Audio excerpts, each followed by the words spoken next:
Assalamualaikum warahmatullahi wabarakatuh. Arkam radhiyallahu anhu beliau berkata, "Shallan Nabi sallallahu alaihi wasallam al-Eid, thumma rakhasa fil Jum'ah, faqala man syaa'a an yusalli falyusalli." Nabi sallallahu alaihi wasallam melaksanakan salat Id, kemudian beliau memberi dispensasi atau keringanan perihal salat Jumat pada hari tersebut. Beliau bersabda, barang siapa yang ingin salat Jumat maka silahkan dia salat. Hadis ini diriwayatkan oleh Imam 5 kecuali Tirmidzi dan disahihkan oleh Ibnu Khuzaimah.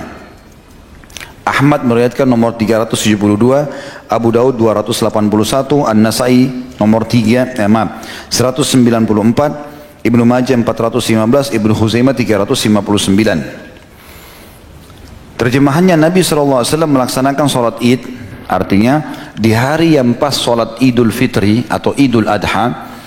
Kemudian beliau memberikan dispensasi keringanan perihal sholat Jumat.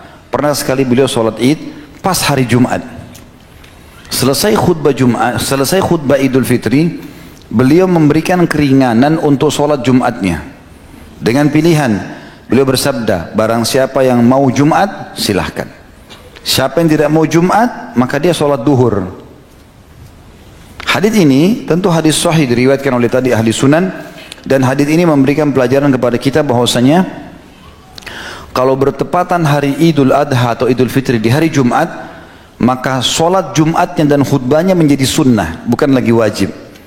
Sebagian ulama merincikan, mengatakan karena di Idul Adha, sholat Id ini, Adha dan Fitri, dua-duanya sudah ada khutbah, maka khutbah Jumat juga menjadi sunnah, seperti itulah. Sementara sholat Jumatnya sebenarnya sama saja dengan sholat duhur, maka orang boleh melakukan pilihan itu tentunya ya. Jadi kalau ini terjadi teman-teman, ada masjid misalnya pas Idul Adha nanti ini misalnya hari Jumat atau Idul Fitri, kemudian mereka sudah sholat Id tadi, Jumatnya kita masuk masjid mau Jumat ternyata enggak ada, mereka sholat duhur, jangan disalahin, itu benar ya. Kalau ada juga masjid tetap Jumat, kita boleh, enggak ada masalah. Inilah hadis yang kita pelajari dari 365 tadi. Dalam hadis dikatakan kalau sudah Id ya, maka Jumat itu menjadi sunnah ya, menjadi sunnah artinya menjadi khiyar, boleh dikerjakan boleh tidak Jumatnya ya. Tapi kalau orang tidak Jumat tetap sholat duhur, karena tidak mungkin dihilangkan dua-duanya kan gitu. Dan ini juga yang membuat Abu Hanifah rahimahullah berpegang pada hadis sahih ini, kalau sholat Id itu wajib, kalau sholat Id itu diwajibkan. Beliau mengatakan ini wajib. Dikuatkan juga dengan hadis lain bahwasanya Nabi SAW dalam hadis Bukhari, Nabi SAW memerintahkan pada saat Id semuanya keluar hadir di lapangan, sampai orang tua, wanita yang berhalangan pun, walaupun mereka tidak sholat, untuk menghadiri dan mendengarkan khutbahnya. Berarti menandakan memang sholat Idnya wajib. Maka oleh karena itu bertemu dengan Jumat yang sifatnya juga insidental sama dengan sholat Id itu, maka gugur salah satunya, tetapi duhurnya nggak gugur gitu kan. Dan lebih kuat pendapat mengatakan Jumat di sini menjadi sunnah, artinya boleh tetap Jumat. Kalau di Saudi itu yang saya tahu selama saya hidup di sana, kalau ada sholat Id paginya, itu Jumatnya tetap mereka sholat. Umumnya di Madinah ya, tetap Jumat ada, tapi sudah menjadi hukum sunnah gitu. Hukum dan waktu pelaksanaan sholat dua hari raya ini dikatakan oleh beliau adalah, adapun sholat dua hari raya yang dimaksud yaitu Idul Fitri dan Idul Adha atau Idul Kurban, di mana keduanya merupakan sholat sunnah yang sangat dianjurkan. Allah Subhanahu wa taala telah memerintahkannya dalam firman-Nya dalam surah Al-Kautsar ayat 1 sampai ayat 2. A'udzu billahi minasyaitonir rajim. Inna a'tainakal kautsar fasholli li rabbika wanhar. Sesungguhnya kami benar-benar telah memberikan kepada Muhammad Al-Kautsar. Terjemahan di buku kita itu nikmat yang besar. Ini salah satu terjemahannya. Tapi Al-Kautsar makna yang sebenarnya adalah telaga di surga. Maka karena itu dirikanlah solat, maksudnya solat Idul Adha, dan berkurbanlah setelahnya. Selanjutnya Allah SWT mengaitkan kebahagiaan yang diperoleh seorang mukmin dengan kedua solat tersebut, sesuai dengan tertera dalam firman Allah Al-A'la ayat 14 sampai 15. A'udzu billahi minasyaitonir rajim. Qad aflaha man tazakka wa dzakara asma rabbih fasalla. Sungguh beruntunglah orang-orang yang membersihkan diri dan mengingat nama Rabbnya lalu dia salat ya. Yang dimaksud di sini dengan menyebut nama Allah dan sholat adalah sholat Id. Tentu teman-teman sekalian, 2 hari raya ini ada sebab-sebab disebutkannya atau diperintahkannya. Di antaranya waktu Nabi SAW hijrah di Madinah, kemudian orang-orang Ansar atau asli Madinah mengatakan, "Ya Rasulullah, sebelum Anda hijrah kami memiliki beberapa hari raya yang kami sering rayakan, hari ini disebutkanlah hari-harinya." Maka Nabi SAW mengatakan, Allah telah menggantikan semua itu buat kalian dengan 2 hari raya, Idul Fitri dan Idul Adha. Dan sebagian ulama menambahkan dengan hari raya yang ketiga itu hari Jumat, sebagaimana sudah kita jelaskan di keutamaan hari Jumat itu sendiri. Dan di 2 hari ini kita dianjurkan umat Islam memang untuk merayakan kegembiraan, menunjukkan satu sama yang lain kegembiraan tersebut. Kalau Idul Fitri, kegembiraan karena kita telah menyelesaikan kewajiban puasa Ramadan selama sebulan. Maka untuk menunjukkan kalau puasa itu ada batasnya, di mana umat Islam terikat selama sebulan, Nabi SAW di Idul Fitri makan dulu baru pergi sholat Id. Untuk membuktikan kepada kaum muslimin kalau sudah saatnya berhenti puasa dan saatnya kita makan. Karena selama sebulan mereka tidak ada yang makan sama sekali di pagi hari kecuali sahur, yaitu pun sebelum subuh. Dan Idul Adha dirayakan dengan makanan, ya, makan daging hewan kurban dan berhubungan biologis. Sebagaimana dalam hadis sahih disebutkan, Nabi SAW mengatakan Idul Adha ini adalah Id memerintah atau menikmati makanan dan juga jima atau berhubungan biologis. Tentu bagi yang sudah punya pasangan, yang bujang nasib, selalu cuma dengar keutamaan Jumat berhubungan biologis, Idul Adha biologis, kasihan betul. Dikatakan kemudian Rasulullah SAW selalu melaksanakannya dan beliau juga menganjurkannya dan memerintahkan supaya melaksanakannya. Dalam pelaksanaannya beliau mengerahkan segenap wanita dan anak-anak kecil. Hal itu dikarenakan bahwa sholat 2 hari raya merupakan salah satu syiar Islam dan pemandangan keimanan serta ketakwaan. Tentu ini khilaf di antara ulama ya. Ada yang masukkan dia kategori sunnah, muakkadah seperti Syekh Abu Bakar rahimahullah. Ada yang mengkategorikan wajib. Ya. Yang mengatakan dalilnya wajib itu karena sholat Idul Adha Idul Fitri ini dihadiri oleh Nabi SAW dan beliau memerintahkan semuanya keluar untuk hadir. Baik itu wanita, anak kecil, orang tua, ya. Ini semua diajar. Termasuk wanita yang berhalangan pun disuruh hadir.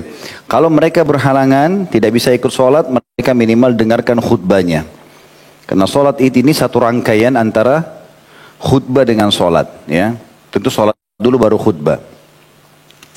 Juga dianjurkan agar setiap muslim kalau pergi sholat Idul Fitri Idul Adha mereka pergi dengan jalan yang lain pada saat pergi dan pulangnya pun dengan jalan yang lain. Di Idul Adha juga tadi agak beda dengan Idul Fitri. Kalau Idul Fitri Nabi SAW makan dulu baru kemudian pergi sholat. Kalau Idul Adha justru tidak makan dulu baru sholat. Setelah sholat baru kemudian beliau makan hasil kurbannya. Tapi ini tidak dinamakan puasa ya. Karena sering ada orang menyebarkan isu kalau itu adalah puasa. Puasa itu dari pagi sampai maghrib. Ini hanya dari subuh sampai sholat Idul Adha saja. Gitu kan? Tapi kalau antum haus sekali minum, lapar, memang orang terbiasa ada penyakit mas segala macam, ya dia makan. Tapi sunnahnya dia tahan diri tidak makan sampai Idul Adha baru kemudian dia nikmati hewan kurbannya. Waktu pelaksanaan sholat 2 hari raya ialah dimulai sejak matahari naik setinggi tombak atau sepenggalan, ya. Sehingga matahari tergelincir di waktu duha lah kurang lebih. Adapun yang lebih utama dalam pelaksanaan sholat hari raya kurban ialah dilaksanakan pada awal waktunya sehingga memungkinkan orang-orang menyembelih binatang kurban mereka. Sedangkan waktu pelaksanaan sholat hari raya Idul Fitri ditangguhkan sedikit dari waktu pelaksanaan sholat hari raya Idul Adha sehingga memungkinkan orang-orang mengeluarkan zakat mereka. Karena Nabi SAW pun melaksanakan demikian. Jadi kalau sholat Idul Fitri dianjurkan menerlambatkan sedikit sholat. Kenapa? Karena sebelum sholat Idul Fitri ada anjuran zakat fitrah. Dan Nabi SAW memerintahkan zakat fitrah dikeluarkan sebelum sholat. Batasnya sampai sebelum sholat Idul Fitri. Kalau sudah sholat Idul Fitri maka dia adalah zakat umum. Bukan lagi zakat fitrah yang sangat dianjurkan sebelum sholat Idul Fitri.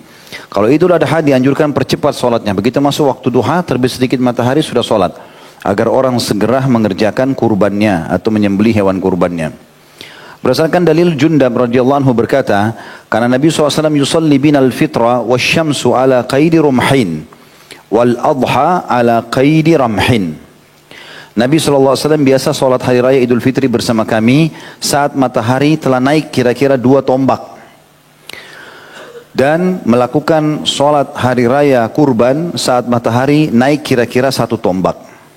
Hadis ini disebutkan oleh Al-Hafidh dalam kitab At-Talkhis. Ya. Dan juga disebutkan oleh Asy-Syaukani dalam kitab An-Nailil Awtar. Poin B-nya, etika dan hal-hal yang perlu dilakukan ketika akan mengerjakan sholat 2 hari raya. Yang pertama, sangat disunnahkan mandi. Nah, tapi ini tidak masuk dalam wajib. Kalau Jumat sudah kita jelaskan wajib bagi laki-laki.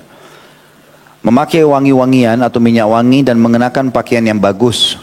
Berdasarkan keterangan yang dituturkan Anas radhiyallahu anhu, seraya beliau berkata, amarana Rasulullah sallallahu alaihi wasallam fil idaini an nalbasa ajwada ma najid. Wa an natatayyaba bi ajwadi ma najid wa an nudahhiya bi asmani ma najid. Rasulullah SAW telah memerintahkan kepada kami pada 2 hari raya supaya kami mengenakan pakaian yang terbagus yang kami miliki, memakai minyak wangi yang terwangi yang kami miliki, serta berkurban dengan binatang yang paling gemuk yang kami miliki. Hadis ini riwayat Al-Hakim dengan sanad baik di jilid 4 halaman 256. Ya. Ini menandakan teman-teman sekalian memang umat Islam dianjurkan agar selalu bersih, rapi. Sudah sering kita tekankan itu. Memakai baju baru dalam Islam boleh, ya. Bahkan dianjurkan menggunakan yang terbaik. Yang penting tidak mubadzir. Ya, kalau ada orang mungkin setiap hari ganti baju mungkin mubadzir. Tapi kalau dia pakai, pada saat dia pakai, dia dapat baju yang bagus, dia beli lagi, dia ganti lagi, nggak ada masalah. Dan dia boleh bersedekah dengan itu. Di sini dikatakan kami kalau tiba Idul Fitri Idul Adha, kami disuruh menggunakan baju terbaik kami. Jadi memang beli baju baru bagus itu. Ya. Tetapi saran saya beli bajunya sebelum Ramadan. Ya. Jangan akhir Ramadan. Akhir Ramadan waktu itikaf. Bukan itikaf di pasar. Cari baju baru. Orang beli sebelum Ramadan, jadi bisa pilih, harganya masih murah, tidak desak-desakan, nggak macet, enak. 10 terakhir antum di masjid, bajunya sudah ada di lemari, gitu loh. Seperti itu, jelas nggak? Pedagang mungkin tidak suka ini, karena mereka panen semua di akhir Ramadan. Tapi begitu hukumnya. Ya. Kemudian kita juga atau kami juga menggunakan minyak wangi yang terbaik, ya.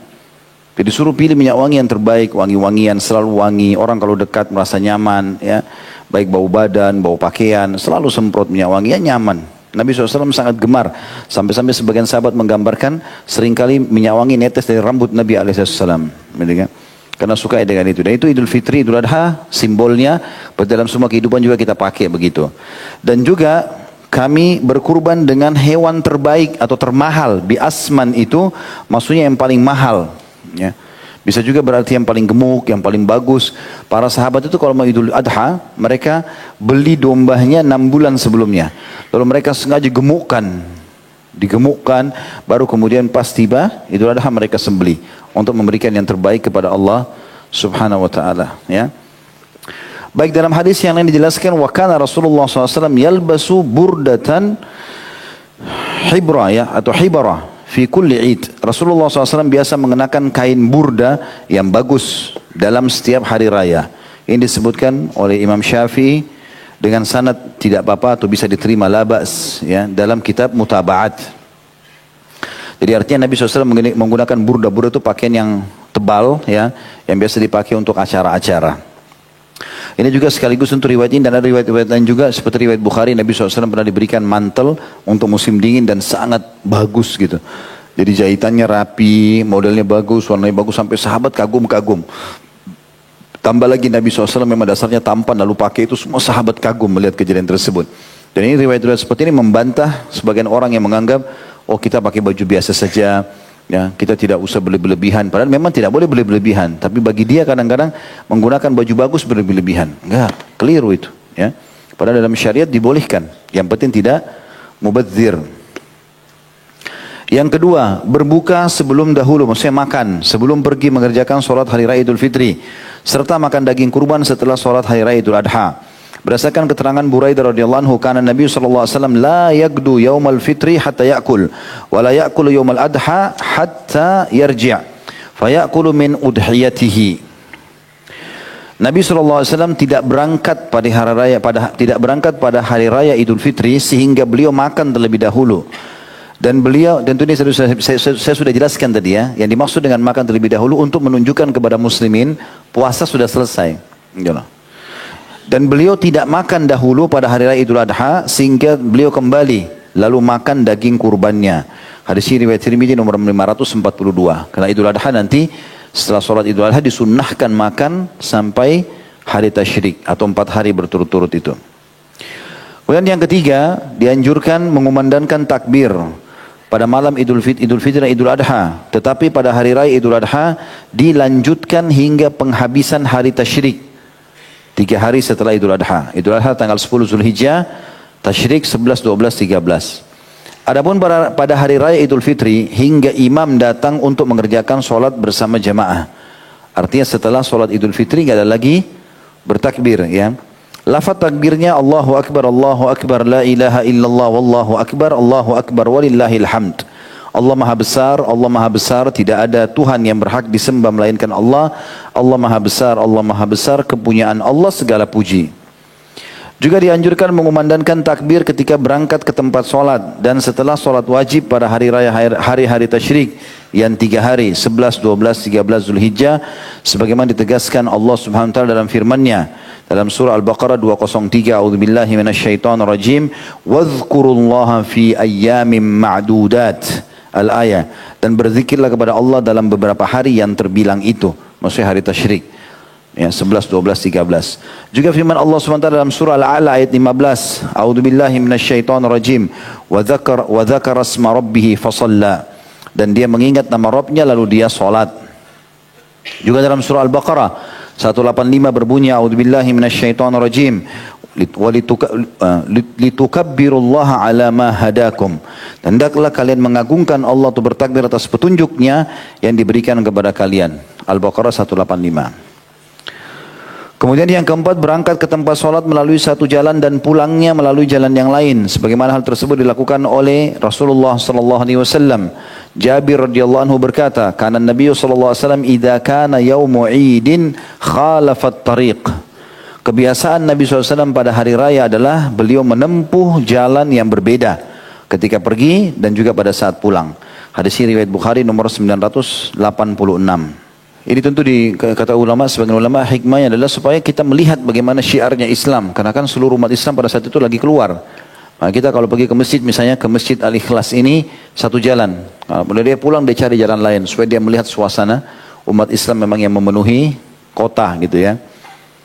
Yang kelima, sholat hari raya hendaklah dilaksanakan di padang pasir atau di lapangan terbuka. Kecuali dalam keadaan darurat, misalnya hujan dan lain-lain. Sehingga sholat dilaksanakan di masjid-masjid. Karena Rasulullah SAW pun melaksanakannya di padang pasir. Sebagaimana dijelaskan dalam sebuah hadis yang sahih. Maksudnya lapangan yang luas ya. Yang keenam, mengucapkan selamat satu sama yang lain. Dengan mengucapkan salam kepada saudaranya. Taqabbalallahu minna wa minka. Semoga Allah menerima ibadah kami dan juga kamu. Sebagaimana hal itu dijelaskan dalam suatu riwayat bahwa kebiasaan para sahabat Rasulullah SAW jika sebagian mereka bertemu dengan sebagian yang lainnya pada hari raya, niscaya mereka saling mengucapkan taqabbalallahu minna wa minkum. Semoga Allah menerima ibadah kami dan juga kalian. Ini disebutkan riwayat Imam Ahmad dengan sanad baik dan juga ini lafadznya Al-Baihaqi di jilid 3 halaman 319. Jadi ini yang dinukil lafadz saling mendoakan itu. Ya. Kemudian yang ketujuh, tidak ada larangan memberikan kelonggaran atau agak royal dalam makanan, minuman dan mengadakan hiburan yang dibolehkan. Berdasarkan sabda Rasulullah SAW yang berkenan dengan hari raya Idul Adha, ayyamut tasyriki ayyamu aklin wa syurbin wa dzikrillahi azza wa jal. Hari-hari tasyrik itu adalah hari-hari makan, minum dan berzikir kepada Allah Subhanahu wa taala. Hadis riwayat Muslim nomor 1141. Juga keterangan Anas radhiyallahu anhu, suatu ketika Rasulullah SAW datang ke Madinah, di mana kaum muslimin Madinah mempunyai 2 hari raya yang mereka jadikan sebagai hari hiburan. Maka Rasulullah SAW bersabda, "Qad abdalakumullahu ta'ala bihima khairan minhuma, yaumul fitri wa yaumul adha." Allah yang maha tinggi telah menggantikan 2 hari kalian itu dengan 2 hari raya yang lebih baik dari keduanya, yaitu hari raya Idul Fitri dan hari raya Idul Adha. Hadis riwayat An-Nasai nomor 1556. Juga sabda beliau yang ditujukan kepada Abu Bakar radhiyallahu anhu yang marah kepada dua orang wanita yang ada di rumah Aisyah radhiyallahu anha yang sedang menyanyikan syair pada hari raya. Maka Abu Bakar sempat mengatakan, apakah ada panah-panah syaitan, amazamiru syaitani fi baiti Rasulillah sallallahu alaihi wasallam, apakah anak-anak panah syaitan ada di rumah Nabi SAW karena mendengarkan lantunan suara perempuan. Maka Nabi SAW mengatakan, ya Abu Bakar, inna likulli qaumin ida wa innal yawma idana. Hai Abu Bakar, sungguhnya setiap kaum memiliki hari raya dan hari ini adalah hari raya kita. Hadis ini riwayatkan Imam Bukhari nomor 952. Artinya dibolehkan kaum wanita melantunkan syair-syair di antara mereka. Karena dua budak ini melantunkan di hadapan Aisyah radhiyallahu anhunna ajma'in. Selanjutnya adalah tata cara salat Idul Adha atau dua hari raya, Adha dan Fitri. Adapun tata cara pelaksanaan salat hari raya, hendaklah kaum muslimin berangkat ke tempat salat sambil mengumandangkan takbir hingga matahari meninggi dari tempat terbitnya sekitar beberapa meter. Selanjutnya imam berdiri menunaikan 2 rakaat solat tanpa azan dan iqamah dengan 7 kali takbir pada rakaat pertama, berikut takbiratul ihram, serta orang-orang bertakbir di belakangnya mengikuti takbirnya. Lalu imam membaca Al-Fatihah dan surah Al-A'la dengan suara nyaring atau solat jahar. Lalu imam bertakbir sebanyak 6 kali pada rakaat kedua, termasuk takbir berdiri atau takbir intiqal. Kalau dari rakaat 1 menuju ke rakaat kedua mengatakan Allahu Akbar, lalu kemudian dia takbir lagi 5 kali selain itu. Lalu imam membaca Al-Fatihah dan surah Al-Ghashiyah atau Asy-Syams. Setelah salam, imam berdiri dan berkhutbah di hadapan jemaah dan duduk sebentar di sela-sela khutbah. Dalam khutbahnya hendaklah imam menasihati dan mengingatkan jemaah sambil diselingi takbir. Ketika mengawali khutbah hendaklah imam membukanya dengan menghaturkan pujian serta sanjungan kepada Allah Subhanahu wa taala. Pada khutbah hari raya Idul Fitri, hendaklah imam menganjurkan jemaah supaya menunaikan zakat fitrah dan menjelaskan sebagian dari hukum-hukumnya. Sedang pada khutbah hari raya Idul Adha, hendaklah imam menganjurkan jemaah supaya menyembelih binatang kurban dan menjelaskan umur yang cukup pada hewan sembelihan. Setelah selesai, jemaah membubarkan diri mereka bersama imam karena tidak ada lagi sholat sunnah sebelum dan sesudahnya, kecuali bagi orang yang tertinggal sholat hari raya, maka ia harus mengerjakan sholat hari raya sebanyak 4 rakaat. Jadi kalau ada orang telat, kemudian dia datang sudah sementara khutbah, dia tetap mau sholat bisa, tapi dia sholat sendiri 4 rakaat dengan niat sholat id. Ya. Kalau sama imam tadi 2 rakaat saja. Hal itu berdasarkan keterangan dituturkan oleh Ibnu Mas'ud radhiyallahu anhu, barang siapa yang tertinggal sholat hari raya, hendaklah ia menunaikan sholat 4 rakaat. Sedangkan bagi seseorang yang mendapatkan sesuatu dari sholat hari rayanya bersama imamnya, meskipun hanya tasyahud, maka setelah imam salam hendaklah ia berdiri serta menunaikan sholat 2 rakaat saja, sehingga sholat yang dikerjakannya sama dengan yang tertinggal. Ya, agak berbeda sedikit sholat id ya. Kalau sholat Jumat sudah kita jelaskan itu hari. Kalau antum datang pas ruku di rakaat kedua dan sempat takbir ikut ruku, antum dapat Jumat. Ya. Di rakaat kedua, ruku rakaat kedua. Imam ruku, antum takbir sempat ruku bersama imam, dapat sholat Jumat. Berarti kita cuma sholat setelah imam salam 2 rakaat. Tapi kalau imam sudah sami Allahu liman hamidah di Jumat, di rakaat kedua antum ikut Allahu Akbar, sami Rabbana walakal hamd. Lalu antum sujud imam salam, tapi antum sudah niatnya sholat duhur dalam hati tadi sebelum takbir, karena sudah tidak dapat lagi Jumat. Tapi tetap ikut berjamaah, jadi sholatnya 4 rakaat seperti duhur. Berbeda dengan sholat id. Kalau sholat id, kalau antum datang walaupun tasyahud akhir, tetap antum begitu salam sholat 2 rakaat saja. Ya. Tidak dianggap ketinggalan. Tapi kalau imam sudah salam, sholat sendiri id boleh, tapi 4 rakaat. Sebagian ulama mengatakan kalau 4 rakaat, maka 2 rakaat salam, 2 rakaat salam. Ya. 2 rakaat pertama seperti sholat id. Di takbir pertama Allah Akbar dia baca, selain takbiratul ihram 7 kali, takbir yang lain. Kemudian di rakaat kedua dia baca 5 kali selain takbir intiqal. Ya.